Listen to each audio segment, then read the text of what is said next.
गरिसकेको छ। अब म माननीय मदन कुमार भण्डारीलाई टनकपुर बाँध परियोजनासँग सम्बन्धित सम्झौता दुवै सदनको संयुक्त बैठकको क्षेत्राधिकारको विषय भएकोले प्रतिनिधि सभामा छलफल नगरियोस् भनी प्रस्ताव प्रस्तुत गर्न अनुमति दिन्छु। सम्माननीय सभामुख महोदय, आज चैत्र 24 गते हो। विशेष सम्झनाको यो चैत्र 24 को सन्दर्भमा 1 मिनेट म केही कुराहरू भन्नको निम्ति म अनुमति चाहन्छु। 2046 साल चैत्र 24 गते निर्दलीय पञ्चायती व्यवस्थाको विरुद्ध जुन संयुक्त राष्ट्रिय जनआन्दोलन भयो, त्यसको सर्वोच्च उभारको दिन हो र सबभन्दा धेरै आन्दोलनकारीहरूले शहादत प्राप्त गरेको दिन हो। त्यस अघिपछि पनि आन्दोलनमा शहादत प्राप्त गर्ने धेरै आदरणीय शहीदहरू हुनुहुन्छ, जसको रगत पसिनाले यो व्यवस्था, यो संविधान र यी हक अधिकारहरू हामीलाई उपलब्ध भएका छन्। आजको यस विशेष अवसरमा म उहाँहरू सबैलाई हाम्रो दलको तर्फबाट हार्दिक श्रद्धाञ्जली व्यक्त गर्न चाहन्छु। सभामुख महोदय, यो संयोगको कुरा हो कि आज चैत्र 24 गतेकै दिन हामी संविधानको सर्वाधिक महत्त्वपूर्ण प्रावधानसँग सम्बन्धित सवालमा श्री 5 को सरकारले गरेका काम क्रियाकलापहरू माथि टिप्पणी गर्न र तिनीहरू संविधान सम्मत छन् कि छैनन्, नियम कानुन सम्मत छन् कि छैनन्, राष्ट्रको हितलाई तिनीहरूले प्रतिनिधित्व गर्छन् कि गर्दैनन्, अथवा तिनीहरूले राष्ट्रको अहित गरेका छन् भन्ने कुरा अभिव्यक्त गर्नको निम्ति आज यो सेसनमा, यो अवसरमा चर्चा गरिरहेका छौँ। सभामुख महोदय, अहिले भर्खरै माननीय जलस्रोत राज्य मन्त्रीले टनकपुर परियोजना सम्बन्धी सम्झौताको जुन प्रस्ताव प्रस्तुत गर्नुभयो, त्यस सम्बन्धमा हाम्रो दलको तर्फबाट, प्रतिपक्षको तर्फबाट त्यो सम्झौताको बारेमा, त्यो प्रस्तावको बारेमा, त्यसमा भएका विषयवस्तुहरूको बारेमा हाम्रो आपत्ति, हाम्रो विरोध र यो प्रस्तावलाई प्रतिनिधि सभामा प्रस्तुत गर्नु संविधान सम्मत हुँदैन, नियम कानुन सम्मत हुँदैन र यसलाई यहाँ प्रस्तुत गर्ने र छलफल गर्ने कुरा संविधान र नियम कानुनको उल्लङ्घन गर्ने कुरा हो। त्यसो हुँदा यसलाई यहाँ प्रस्तुत नगरियोस्, यसलाई यहाँ छलफल नगरियोस् भन्नको निम्ति आफ्नो प्रतिवादको बारेमा म 1-2 शब्द अगाडि भन्न चाहन्छु। सभामुख महोदय, हामीलाई सम्झना छ, हामीलाई थाहा छ, नेपालको संविधान 2047 को 126 को उपधारा 4 मा नेपालको प्रादेशिक अखण्डतामाथि असर पार्ने खालको कुनै पनि काम सिंगै संसदले एकमतले पनि गर्न सक्दैन, सर्वसम्मत भएर पनि गर्न सक्दैन। तर जब हामी टनकपुर परियोजना सम्बन्धी सम्झौताको बारेमा छलफल गर्छौं, जब हामी त्यस बारेमा मूल्याङ्कन गरिरहेका हुन्छौं, त्यसबेला स्वाभाविक रूपले यो प्रश्न पनि उठ्न सक्छ कि वास्तवमा 2048 साल मङ्सिर 19 देखि 25 सम्म प्रधानमन्त्री गिरिजाप्रसाद कोइरालाज्यूले भारत भ्रमण गर्नुहुँदा गर्नुभएको जुन सम्झौता हो, टनकपुर सम्झौता हो, त्यो टनकपुर सम्झौताको मस्यौदामा उल्लेख भएका जे विषयवस्तुहरू छन् त्यसलाई हेर्दा के वास्तवमा त्यसले हाम्रो प्रादेशिक अखण्डतालाई उल्लङ्घन गरेको छ भन्ने तर्क उपस्थित गर्न सकिन्न। अहिले भर्खरै मन्त्रीज्यूले त्यसका केही उल्लेखित पक्षहरूलाई यहाँ प्रस्तुत गर्नुभयो र नेपालले टनकपुर परियोजना सम्बन्धी बाँध निर्माण गर्नको निम्ति नेपालको भूमि उपलब्ध गरायो। भूमि उपलब्ध गराउने अधिकार, भूमि त्यस ढङ्गले दिने अधिकार संविधानले बहुमत प्राप्त भएको सरकारलाई या बहुमत प्राप्त दललाई दिएको छ कि छैन? सभामुख महोदय, हामी संविधानको प्रावधानलाई हेरेर, सम्बन्धित ऐन कानुनहरूलाई हेरेर र अरू कुनै नियमावलीहरूलाई हेरेर पनि हामी भन्न सक्छौं मुलुकको कुनै पनि त्यस्तो व्यक्ति वा निकाय छैन जसले यो मुलुकको 2.9 हेक्टर मात्रै होइन, 1 इन्ची जमिन मात्रै पनि कुनै अर्को वैदेशिक राष्ट्रलाई दिन पाउँदैन र त्यो ढङ्गले दिने कुनै प्रावधान छैन। सभामुख महोदय, तर टनकपुर परियोजना सम्बन्धी सम्झौतामा त्यो कुरा गरिएको छ। म संविधानको 126 को उपधारा 3 तर्फ म ध्यानाकर्षण गराउन चाहन्छु। त्यो 3 मा, उपधारा 3 मा के उल्लेख गरिएको छ भने, कुनै पनि 126 को उपधारा 3 मा के उल्लेख गरिएको छ भने, कुनै पनि सन्धि सम्झौताहरू यदि संसदले अनुमोदन गर्नुपर्ने सन्धि सम्झौताहरू छन् भने संसदले अनुमोदन नगरुन्जेलसम्म नेपालको हकमा त्यो लागू भएको मानिने छैन। सम्माननीय सभामुख महोदय, टनकपुर परियोजना सम्बन्धी सम्झौतामा हामी देख्छौं कि डिसेम्बर 5 मा 1991 को डिसेम्बर 5 मा जुन सम्झौता भयो, त्यो सम्झौता गरिरहेकै बेला त्यो सम्झौताको, टनकपुर सम्बन्धी सम्झौताको पहिलो लिखतमै, पहिलो प्याराग्राफमै यो सम्झौतालाई डिसेम्बर 15 देखि कार्यान्वयन गरिने गरी यो सम्झौता गरिन्छ भनेर उल्लेख गरिएको छ। सम्माननीय सभामुख महोदय, संविधानको उल्लङ्घन गर्ने अधिकार बहुमत प्राप्त गरेको दललाई छ कि छैन? प्रधानमन्त्रीलाई छ कि छैन? कुनै पनि एउटा त्यस्तो व्यक्ति वा निकायलाई छ कि छैन?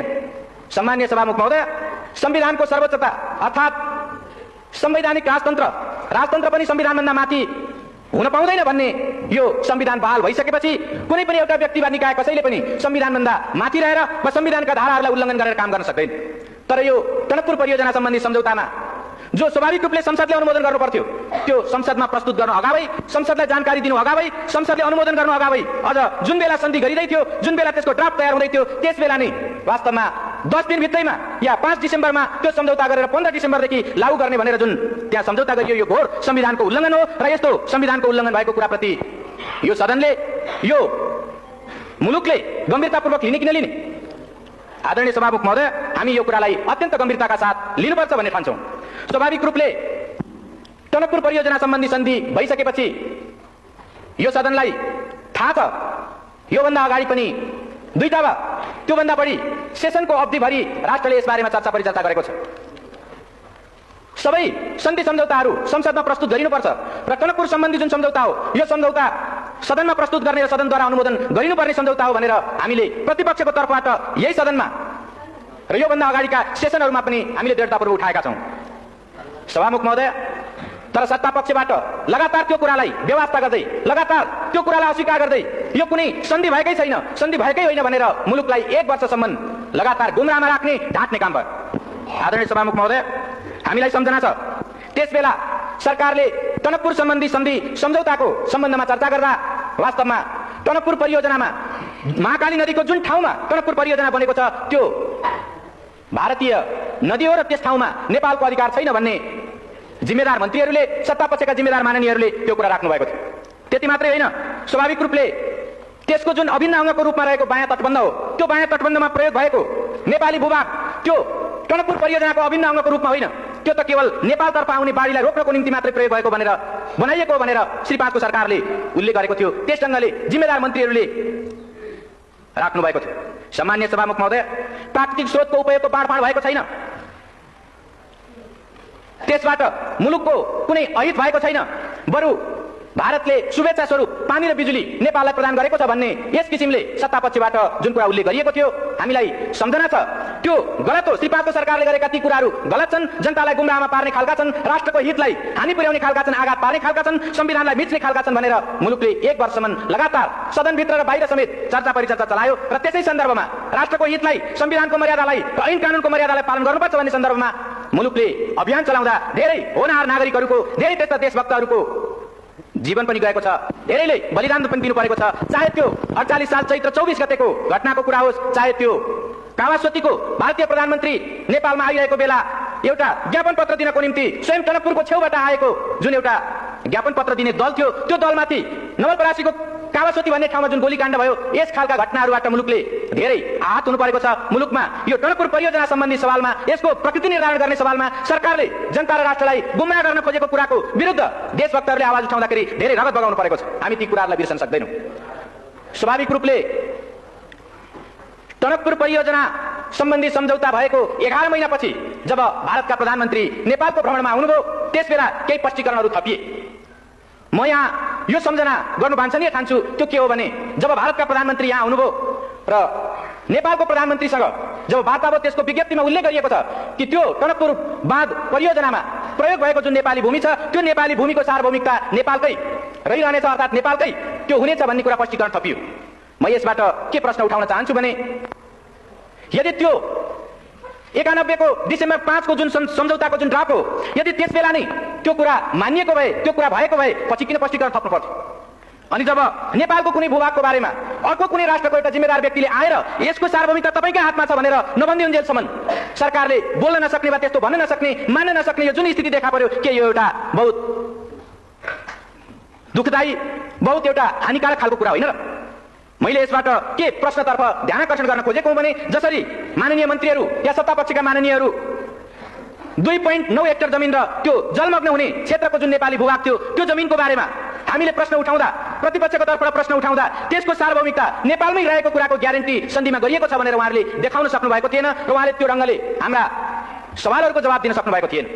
यसबाट यो जाहेर हुन्छ कि मैले सुरुमा नि जुन 126 को उपधारा 4 को जुन प्रश्न मैले यहाँ संविधानको 126 उपधारा 4 को जुन प्रश्न मैले उठाएँ, वास्तवमा त्यसबेला संविधानको भावना विपरीत नेपालको प्रादेशिक अखण्डतामा आँच आउन सक्ने गरी जमिन उपलब्ध गराइएको थियो र त्यो ढङ्गको गल्तीलाई पछि भारतीय प्रधानमन्त्री नेपालमा आएको बेलामा त्यसलाई सच्याउने प्रयत्न गरियो। त्यो स्पष्टीकरणको त्यति मात्रै अर्थ हो र यसबाट यो प्रश्न उठाउन सकिन्छ कि यो सरकारले प्रादेशिक अखण्डतामा आँच आउने खालको, त्यस ढङ्गको प्रश्न उठ्न सक्ने खालको काम गरेर एउटा राष्ट्रघात गरेको थियो।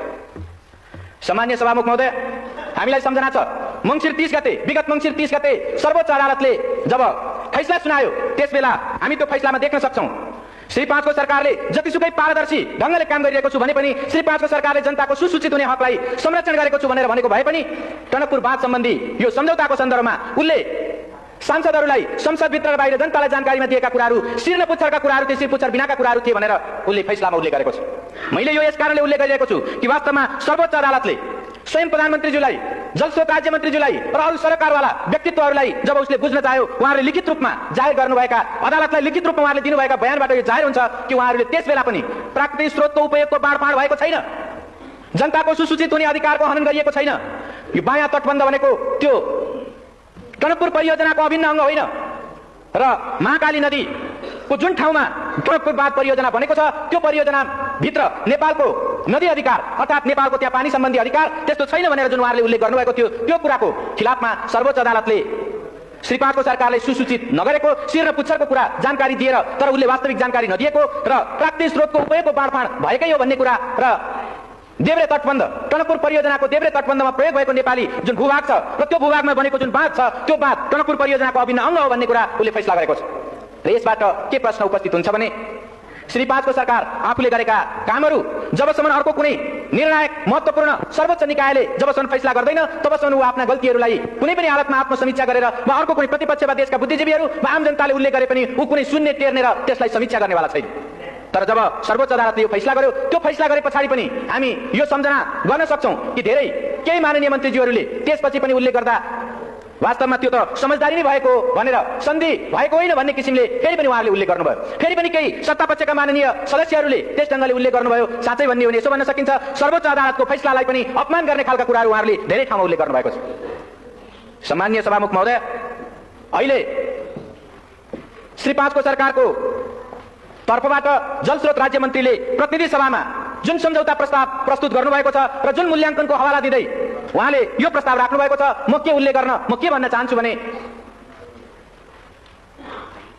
श्री 5 को सरकार संविधान ऐन कानून राष्ट्र र जनताको हितमा व्यवस्थाको हितमा नहुने खालका आफ्ना क्रियाकलापहरूलाई सकेसम्म ढाकछोप गर्न चाहन्छ र हामीलाई यो सम्झना छ कि बितेको 1 वर्षसम्म यो सन्धि नै होइन भनेर उत्तिकै दृढताका साथ प्रधानमन्त्री लगायत सबै माननीय मन्त्रीहरू र सत्तापक्षका सांसदहरू यो उल्लेख गरिरहनु भएको थियो।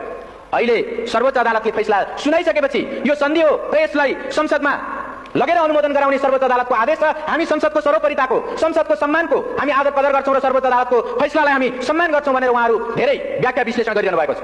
तर के सम्झना गर्न सकिन्छ भने जुन बेला प्रतिपक्षको तर्फबाट यस्ता सन्धि सम्झौताहरूलाई सदनमा प्रस्तुत गर्नुपर्छ भनेर माग राखिएको थियो त्यसबेला उहाँहरूले त्यसलाई ठाडै अस्वीकार गर्दै आउनुभयो। र अहिले पनि जबकि यो टनकपुर परियोजना सम्बन्धी सम्झौता दीर्घकालीन प्रकृतिको छ, त्यो व्यापक प्रकृतिको छ, त्यो महत्त्वपूर्ण छ र त्यसले स्वाभाविक रूपले दीर्घकालीन व्यापक र महत्त्वपूर्ण त्यसले प्रभाव पार्छ, त्यस्तो असर पार्छ। यस्तो सन्धिलाई साधारण प्रकृतिको भनेर त्यस्तो मूल्याङ्कन गर्दै उहाँहरू प्रतिनिधि सभामा साधारण बहुमतले पास गर्न सकिने रूपमा प्रस्तुत गर्दै हुनुहुन्छ। यसले वास्तवमा श्री 5 को सरकार संसदको सम्मान संविधानको सम्मान गरिरहेको छैन भन्ने कुरा स्पष्ट रूपमा जाहेर गरेको छ। आदरणीय सभामुख महोदय, यो सर्वोच्च अदालतको फैसलालाई उल्लेख गर्दै जसरी श्री 5 को सरकारले यहाँ प्रस्ताव प्रस्तुत गरेको छ म के तर्फ ध्यान आकर्षण गर्न चाहन्छु भने सर्वोच्च अदालतको फैसला पनि कानूनसम्मत ढंगले नै कार्यान्वित गरिनुपर्छ। अर्थात् कुनै पनि अदालतको आदेश कानूनविहीन ढंगले कानून विपरीत ढंगले कार्यान्वयन हुन सक्दैन। जब सन्धिको कुरा आउँछ सन्धिलाई संविधानको 126 को उपधारा 1 ले कानून सम्मत ढंगले त्यसलाई अनुमोदन सम्मेलन स्वीकृति गर्ने कुराको व्यवस्था गरेको छ। सन्धिको अनुमोदन गर्ने कानून कुन हो? हामीलाई सम्झना छ नेपाल सन्धि ऐन 2047। नेपाल सन्धि ऐन 2047 नै यस्तो कानून हो जुन कानूनले सन्धि सम्झौताहरूलाई अनुमोदन गर्नको निम्ति अधिकार सृष्टि गर्छ, त्यसको एउटा निश्चित अधिकार क्षेत्रलाई त्यसले निर्धारण गर्छ। तर हामीले अहिले भर्खरै सुन्यौं यो प्रस्तावमा श्री 5 को सरकारले सन्धि ऐनको कुनै उल्लेख नगरिकन केवल संविधानको 126 धाराको उपधारा 2 को प्रतिबन्धात्मक वाक्यांशलाई प्रतिबन्धात्मक पक्षलाई उल्लेख गर्दै अनि प्रतिनिधि सभा नियमावलीको 219 का उपधाराहरूलाई उल्लेख गर्दै उसले यो प्रस्तुत गरेको छ। यसले के जाहेर गर्छ भने यो प्रतिनिधि सभा नियमावली भनेको निश्चित रूपले एउटा प्रक्रिया निर्धारण गर्ने कानून हो। यो अधिकार सृष्टि गर्ने होइन, प्रक्रिया निर्धारण गर्ने कानून मात्र हो। तर जुन अधिकार सृष्टि गर्ने कानून हो, अधिकार सृष्टि गर्ने जुन व्यवस्था हो, ऐनको व्यवस्था हो, त्यो भनेको 2047 को सन्धि ऐन नै हो। त्यो सन्धि ऐनको उल्लेख श्री 5 को सरकारले यसमा गरेको छैन। त्यसको कारण के हो भने सन्धि ऐनमा स्वाभाविक रूपले संविधानको धारा 126 को उपधारा 2 का जे जति पनि सन्धि सम्झौताहरू छन् त्यस्तो सन्धि सम्झौताहरूलाई संयुक्त सदनको 2/3बाट अनुमोदन गर्नुपर्छ भन्ने त्यसले सुस्पष्ट व्यवस्था गरेको छ। तर संविधानको यो भावना र ऐन कानुनको यो पक्षलाई सर्वथा विस्मृतिमा राखेर, त्यसलाई बिर्सेर या त्यसलाई उल्लङ्घन गरेर त्यसलाई आदर गर्न नचाहेर श्री 5 को सरकारले केवल सर्वोच्च अदालतको फैसलामा रहेको यो पक्षलाई कि श्री 5 को सरकारले मूल्याङ्कन गरेर प्रतिनिधि सभा वा संयुक्त सभामा लैजाओस् भन्ने त्यो पक्षलाई मात्रै उल्लेख गरेर उसले प्रतिनिधि सभा नियमावलीका केही धाराहरूलाई टेक्दै यस सभामा यो सदन समक्ष प्रस्तुत गरेको छ।